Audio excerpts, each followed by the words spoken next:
अस्सलाम वालेकुम, मैं हूं इश्तियाक गोंदल। आप मेरा यूट्यूब और फेसबुक चैनल देख रहे हैं, देखने का बहुत शुक्रिया। पाकिस्तान के वजीर आजम शहबाज शरीफ साहब ने मुत्तहिदा अरब अमारात का दौरा किया और इस दौरे के दौरान उनकी तरफ से एक बड़ा बयान सामने आया। उन्होंने कहा कि हुनरमंद अफराद को मुत्तहिदा अरब अमारात भेजना मेरी हुकूमत की अवलीन तरजीह है। वाह जी वाह, जबरदस्त। अब कुछ लोगों ने तो कहा जी क्या दूर अंदेशी है कि शहबाज शरीफ साहब ये सोचते हैं जो पाकिस्तानी कौम के हुनरमंद अफराद हैं उनको पाकिस्तान से मुत्तहिदा अरब अमारात भेजे जाएं ताकि उनकी जो मुआशी सूरत हाल है उसके अंदर बेहतरी आए और उनकी जो मुआशी जिंदगी है उसके अंदर एक बड़ी वाज़ेह तौर के ऊपर तब्दीली आए। लेकिन ये लम्हे फिक्री है, ये सोचने का मुकाम है कि हमारे मुल्क का वज़ीर आज़म ये कहता है कि पाकिस्तान के जो हुनरमंद अफराद हैं उनकी अवलीन तरजीह है, उनकी हुकूमत ये चाहती है कि वो मुत्तहिदा अरब अमारात जाएं, यानी पाकिस्तान को छोड़कर दियारे गैर में किसी और मुल्क में जाएं और उस मुल्क की तामीर और तरक्की में अपना किरदार अदा करें। क्या कोई शहबाज शरीफ साहब से पूछेगा कि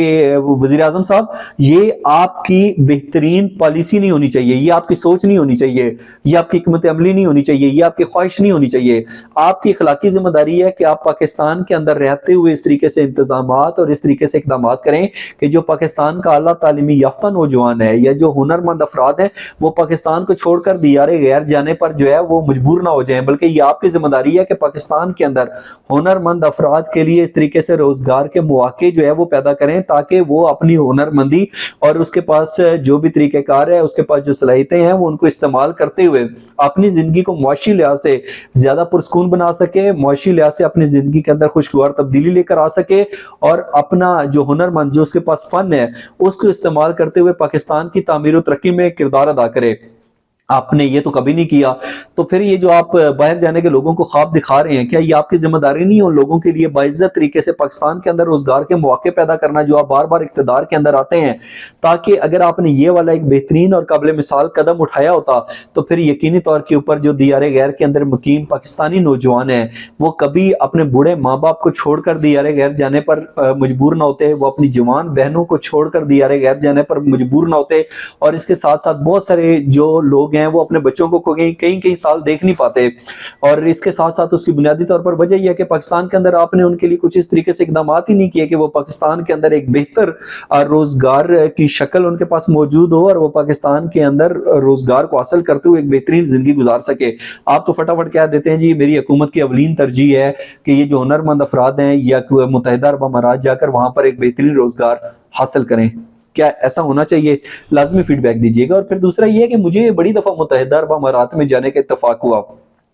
मैं बहुत सारे ऐसे लोगों से मिला जिनको जो एजेंट्स थे उन्होंने चंद हजार अपना जो उनको माली तौर के ऊपर फायदा होना था उसके लिए उन्होंने उन बच्चों की जिंदगियों से खेला। उनमें से बहुत सारे जवान वो थे जो अपनी बूढ़ी माँ का जेवर बेचकर गए हुए थे, बहुत सारे नौजवान वो थे जो अपने बाप की खेती बाड़ी की जमीन बेचकर रोशन मुस्तकबिल की तलाश में वहां पर गए हुए थे। और फिर जब वो वहां पर चले जाते हैं तो उनका कोई पुरसान हाल नहीं होता। बहुत सारे केसेस के अंदर देखा है कि उनको जो 2 वक्त की रोटी मिलती है वो आप एक दफा खाएं, दोबारा खाने पे दिल नहीं चाहता।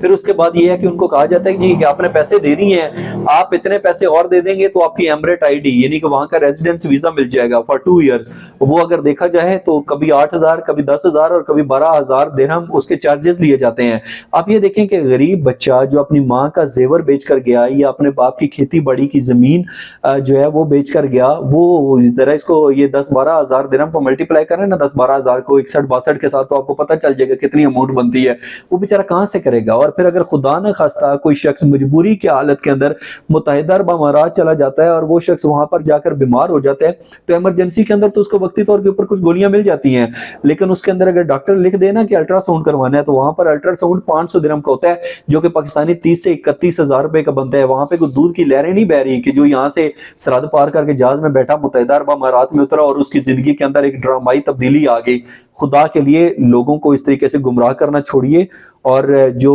पाकिस्तान के अंदर जो है वो रोजगार के मौके पैदा करें। हम आपसे इस चीज की उम्मीद नहीं करते, तवक्को नहीं करते, हमें पता है आपसे ये नहीं होगा, आप ये नहीं कर सकेंगे कि दुनिया के मुख्तलिफ ममालिक से लोग आए पाकिस्तान के अंदर जो है उनको रोजगार के मौके मिले।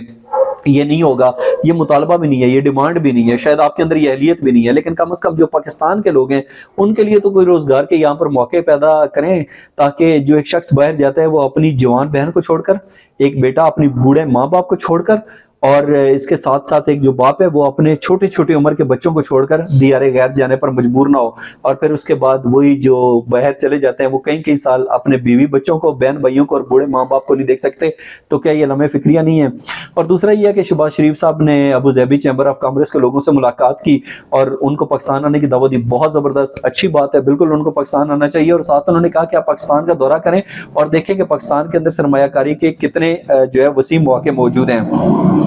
جبکہ دوسری طرف دیکھا جائے تو یہ ایک حقیقت ہے کہ آج سے کچھ دن قبل غالباً 20 دسمبر کو میں ایک خبر پڑھ رہا تھا، اس کے اندر پڑھنے میں آیا کہ جو انڈس موٹرز ہیں انہوں کا جو پلانٹ ہے وہ انہوں نے 10 دن کے لیے بند کر دیا ہے، اور ابھی یہ چند گھنٹے پہلے میں نے ایک اور خبر پڑھی جس کے اندر انہوں نے یہ کہا ہے کہ یہ جو ٹویوٹا کی گاڑی ہیں اس کی قیمتوں کے اندر اضافہ ہو گیا ہے، تقریباً 2,80,000 سے لے کر 12 لاکھ تک کا اضافہ ان کو کرنا پڑا ہے، اور اس کی بنیادی طور پر وجہ یہ ہے آپ کی پالیسیاں۔ وہ کہتے ہیں کہ باہر سے کوئی چیزیں منگوانی ہو تو عذاب ہے، سیاسی عدم استحکام ہے، معاشی صورتحال بڑی خراب ہے، ہم کیا کریں؟ جب آپ کے اپنے لوگ اتنے مجبور ہوں گے، اتنے بے بسی کا سامنا کریں گے، تو دنیا کو نہیں پتا کہ پاکستان کے اندر معاشی صورتحال کیا اور لوگوں کے پاس کتنے جو ہے وہ سرمایہ کاری کے وسیع تر موقع موجود ہیں۔ خدا کا نام ہے باہر سے لوگوں کو انوائٹ بعد میں کیجیے گا، جب یہاں پر جو آلریڈی پہلے سے کاروبار کر رہے ہیں ان کو تو کم از کم ان کی زندگیوں کے اندر تو سہولیات پیدا کریں، ان کو تو کاروبار کے بہترین مواقع فراہم کرنے کی جو ہے وہ ایک پلیٹ فارم مہیا کریں۔ وہ ہوتا نہیں ہے، اور آپ کہتے ہیں کہ دنیا کے مختلف ممالک کے لوگ آئیں پاکستان کا دورہ کریں کہ یہاں پر کتنی سرمایہ کاری ہے، تو یقینی طور کے اوپر یہ لمحہ فکری ہے۔ اس حوالے سے آپ کیا کہتے ہیں؟ اپنا قیمتی فیڈ بیک ضرور دیجیے گا۔ آج کا ولاگ دیکھنے کا بہت شکریہ، جانے سے پہلے اس چینل کو سبسکرائب کرنا نہ بھولیے گا۔ اپنا بہت سا خیال رکھیے، اللہ حافظ۔